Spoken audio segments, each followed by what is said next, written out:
Welcome IELTS candidates, language enthusiasts, and English learners from around the world. In this session, we're going to break down an advantage-disadvantage essay, step by step. You'll learn how to analyze the question prompt, how to find and group key ideas, the structure of the essay, and finally, a well-written sample that could score band 7 to 9. Let's dive in.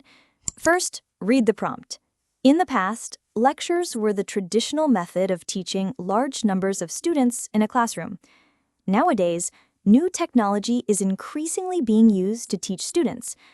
What are the advantages and disadvantages of this new approach in teaching? So, what do?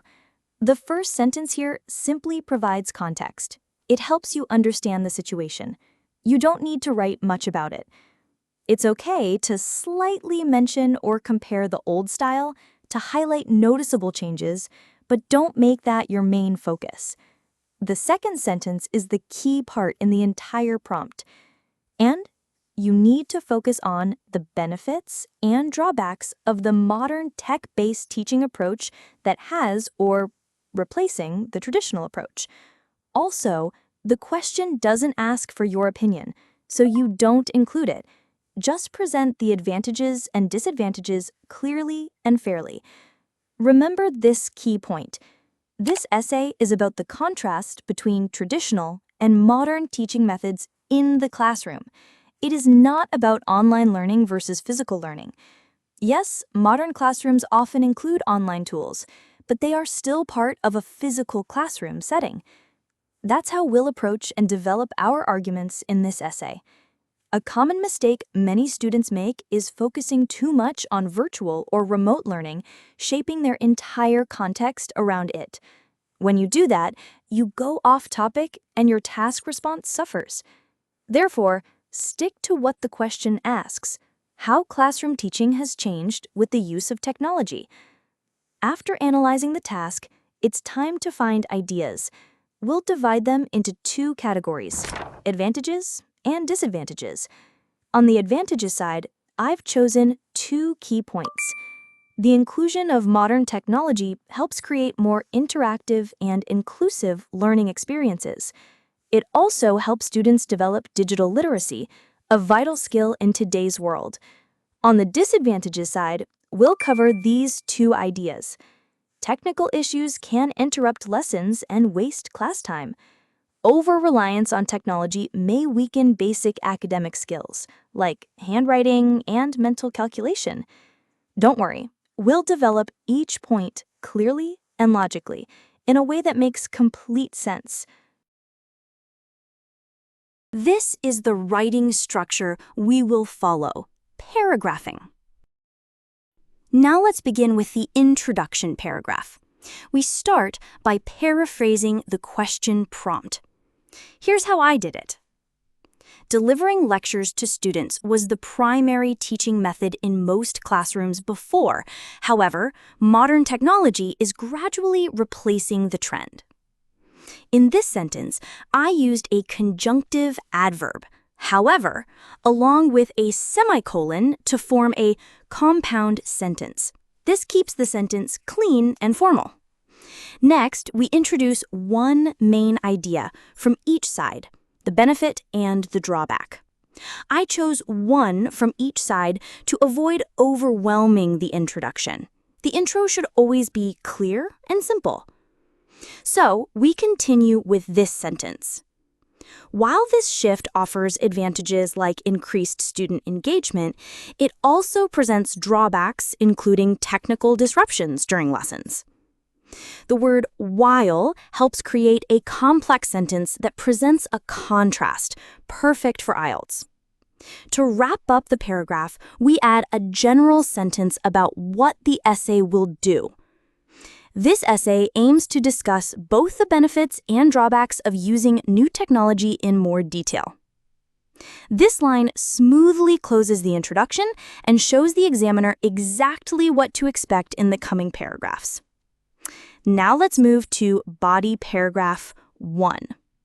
Before we delve into the body paragraphs, make sure to subscribe and hit the notification bell. On this channel, you'll find high-quality writing content ideas, strategies, sentence structures, and effective methods to tackle all types of IELTS questions, helping you build real confidence in your writing. Since we'll talk about two sides, we begin with a transition phrase to show we are presenting the first side. On the one hand, modern technology creates more interactive and inclusive learning experiences. Here, we've clearly stated our first key point. Now we develop it by explaining how and why this is true. Unlike traditional lectures where students passively listen, tools such as smartboards, videos, and educational apps encourage active participation. Notice the simple contrast made here. The sentence uses a relative pronoun, where, which strengthens the grammatical range, something IELTS examiners appreciate. Next, we support the idea with a specific, realistic example.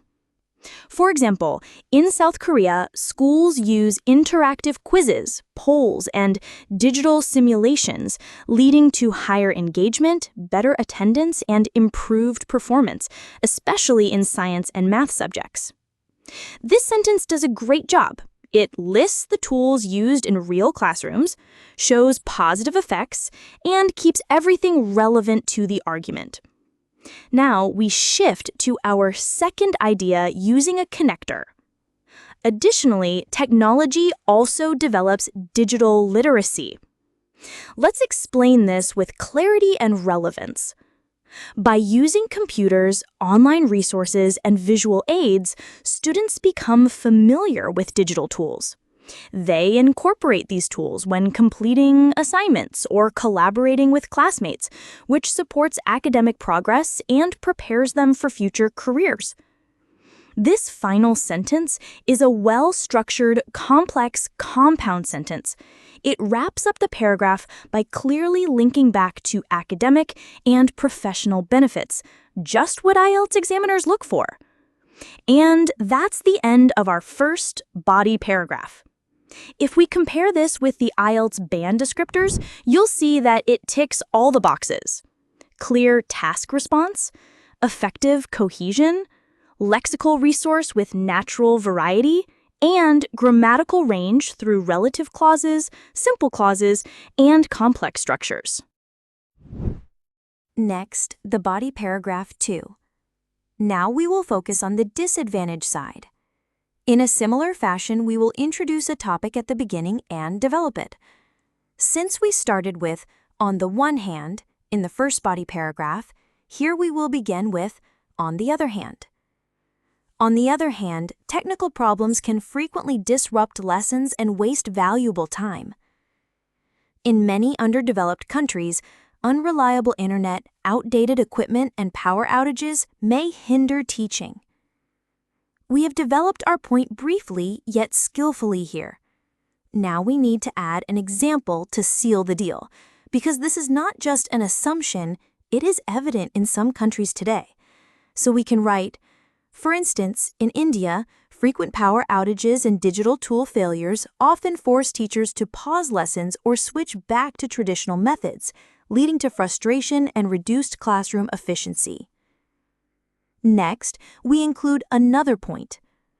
Another disadvantage is that over-reliance on technology may weaken basic academic skills. Excessive dependence on spell checkers, calculators, or typing software can lead students to neglect handwriting, spelling, and mental arithmetic, which remain important in academic and daily life. So these are quite logically and rationally organized, developed ideas that are well connected, explaining why the new teaching method can be risky.